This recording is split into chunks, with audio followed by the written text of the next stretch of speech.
কেন জীবন দিতে হলো পুলিশ সুপার বাবুল আক্তারের স্ত্রী মাহমুদা খাতুন ওরফে মিতুকে? এই প্রশ্নের উত্তর খুঁজছেন সবাই। শিশুপুত্রের সামনে নির্মমভাবে হত্যা করা হলো মিতুকে। প্রাথমিকভাবে ধরে নেওয়া হচ্ছে পুলিশ কর্মকর্তার স্বামীর বিরুদ্ধে জঙ্গিদের যে আক্রোশ, তাতেই পড়তে হয়েছে মিতুকে। পুলিশ কর্মকর্তা বাবুল আক্তারের স্ত্রী নিহত হওয়ার ঘটনায় আলোড়ন তৈরি হয়েছে সর্বস্তরে। দেশ বিদেশের গণমাধ্যমেও খবরটি এসেছে গুরুত্ব সহকারে। বিস্তারিত জানাচ্ছেন আতিক আহমেদ অর্পণ।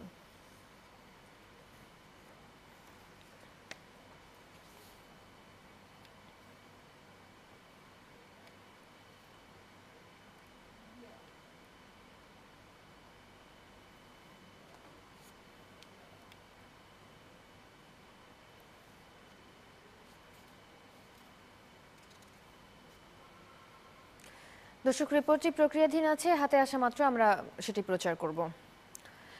এসপি বাবুল আক্তার এই মুহূর্তে দেশের সবচেয়ে আলোচিত নাম। একজন পুলিশ কর্মকর্তা এসপি হিসেবে পদোন্নতি পেলেও এখনও তার কর্মস্থল ঠিক করা হয়নি। সারা দেশে, বিশেষ করে চট্টগ্রামের মানুষের কাছে এক দারুণ আস্থার নাম বাবুল আক্তার। চট্টগ্রামে কর্মরত থাকাকালে সাহসিকতার সাথে জঙ্গি উচ্ছেদে অভিযান চালান তিনি। পদোন্নতি পাওয়ায় বেড়েছে তার কর্মপরিধি, তবে ভয়াবহ এক ঝড়ে ওলটপালট হয়ে গেল বাবুলের সংসার।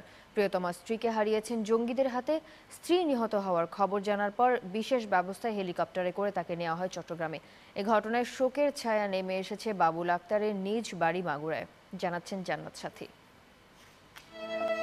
দুর্বৃত্তের দ্বারা পুলিশ সুপার মোহাম্মদ বাবুল আক্তারের স্ত্রী নিহতের ঘটনায় শোকের মাতম এখন স্বজনদের মধ্যে। নির্মম এই ঘটনায় হতবাক দেশবাসীও। সবার প্রশ্ন একটাই, নিরপরাধ মাহমুদা খানমকে কেন দুর্বৃত্তের শিকার হতে হলো? জঙ্গি দমন ও নিজ দায়িত্ব পালনে কখনো পিছপা হননি পুলিশ কর্মকর্তা মোহাম্মদ বাবুল আক্তার। চট্টগ্রাম নগর গোয়েন্দা পুলিশের অতিরিক্ত উপকমিশনার থাকাকালে গেল বছর অক্টোবর থেকে ডিসেম্বর পর্যন্ত কর্ণফুলীর খোয়াজনগর থেকে শুরু করে হাটহাজারীর আমানত বাজারের টানা অভিযান পরিচালনার মধ্যে বিপুল অস্ত্র ও গুলিসহ অনেক জঙ্গিদেরই গ্রেপ্তার করেন। খোয়াজনগরে এমনই এক অভিযানের সময় জঙ্গিরা তাকে লক্ষ্য করে গ্রেনেড ছোড়ে, তবে বেঁচে যান তিনি। এসব ঘটনার পরিপ্রেক্ষিতেই শঙ্কায় ছিলেন বাবুল আক্তার। পরিবার পরিজন নিয়ে দুশ্চিন্তায় থাকলেও পিছু হটেননি অভিযান থেকে। জঙ্গি দমনে সাহসিকতার জন্য সম্প্রতি এসপি পদে পদোন্নতি পেয়ে ঢাকায় পুলিশ সদর দপ্তরে যোগ দেন তিনি। সকালে স্ত্রীর মৃত্যুর খবর পেয়ে হেলিকপ্টার যোগে চট্টগ্রাম ছুটে আসেন তিনি। এই ঘটনায় বাবুল আক্তারের মাগুরার কাউন্সিল পাড়ায় নিজ বাড়িতে চলছে শোক মাতম। প্রিয়জনের এমন মৃত্যু কোনোভাবেই মেনে নিতে পারছেন না পরিবার পরিজনেরা।